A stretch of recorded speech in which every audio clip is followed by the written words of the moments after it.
Arambagh Prafulla Chandra Sen medical কলেজের সামনে বিক্ষোভ মিছিল প্রদর্শন করলেন ডিওয়াইএফআই এসএফআই কর্মীবৃন্দরা। ওনাদের একটাই দাবি, আরজিকর কাণ্ডে দোষীদের চিহ্নিত করে এবং দ্রুত তাদের বিচার করে উপযুক্ত শাস্তি দিতে হবে। এই দাবিতেই তারা মেডিকেল কলেজের সামনে বিক্ষোভ প্রদর্শন করলেন। ডিওয়াইএফআই এসএফআই এবং গণতান্ত্রিক মহিলা সমিতি আমরা একত্রিতভাবে একটি 12 দফার ডেপুটেশন পেশ করেছি আরামবাগ মেডিকেল কলেজের যিনি প্রিন্সিপাল রয়েছেন ওনার কাছে। তো যে দাবিগুলো মূলত যেগুলো ছিল সেগুলি হলো রোগীর পরিবার এবং রোগীদেরকে সুস্থ পরিষেবা দিতে হবে। এইরকম 12টি দাবি ছিল। মূল যে দাবিগুলি ছিল সেগুলোর মধ্যে হলো অ্যাম্বুলেন্সের যে ভাড়া, আপনারা জানেন তার মধ্যে একটা বিশাল দালাল চক্র কাজ করে। সেই দালাল চক্রকে নির্মূল করতে হবে এবং নির্দিষ্ট ভাড়া ঠিক করতে হবে অ্যাম্বুলেন্সের ক্ষেত্রে। আরেকটি অভিযোগ এই হাসপাতাল থেকে প্রায় আসে, সেটা হচ্ছে পোস্টমর্টম করার পর মৃতের পরিবারের কাছ থেকে অতিরিক্ত টাকা চাওয়া হয়। তো সেই বিষয়েও আমাদের সাথে দীর্ঘ আলোচনা হয়েছে। আশ্বস্ত করেছেন যে এরপর থেকে কোনো রকম এই ধরনের এক্সট্রা টাকা চাওয়া হবে না। যদি এই ধরনের টাকা কেউ চায় সেটা হলো আমাদের সঙ্গে যোগাযোগ করতে, এর বিরুদ্ধে আমরা কঠোর ব্যবস্থা গ্রহণ করব। এবং আপনারাও নিশ্চয়ই জানেন যে রক্তের যে সংকট সেটা চলছে, এর পাশাপাশি আরামবাগ মেডিকেল কলেজেও একটা সমস্যা চলছে, কার্ডের বিনিময়ে রক্ত দেওয়া হচ্ছে না।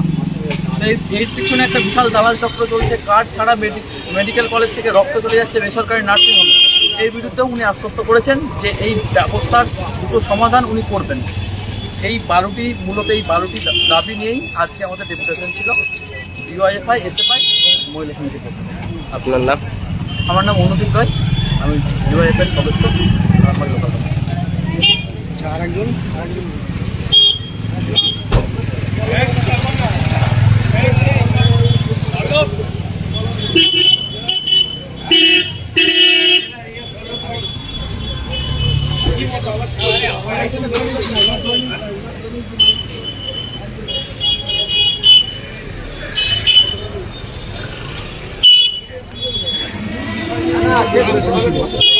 আমরা ভারতের গণতান্ত্রিক ফেডারেশন ডিওয়াইএফআই এসএফআই এআইডব্লিউ মহিলা সমিতি সহ 3 সংগঠন মিলে আমরা আরজি করে যে নক্ষরতম ঘটনা ঘটেছে তার প্রতিবাদ জানিয়ে আমরা আরামবাগ মেডিকেল কলেজ সুপারের কাছে যে দাবি নিয়ে আমরা একটি ডেপুটেশন জমা করব।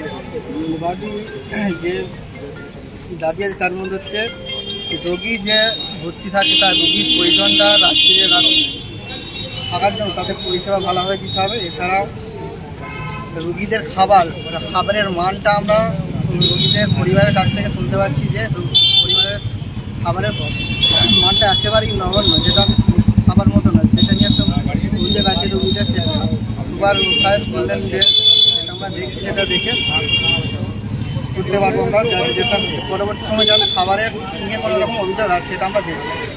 আর রক্তের আরামবাগ মেডিকেল কলেজ থেকে পাশাপাশি যে নার্সিংহোমগুলো আছে সেইগুলোতে বিনা কার্ডেতে রক্তের যাতে না চলে যায় সেটা সুপার সাহেব দেখছে। আর পোস্টমর্টম যে রুগীর যে হ্যারাসমেন্ট হয় পোস্টমর্টম করানোর সময় সেটা যাতে না পরবর্তী সময় হয় সেটা দিকে তিনি লক্ষ্য করেন।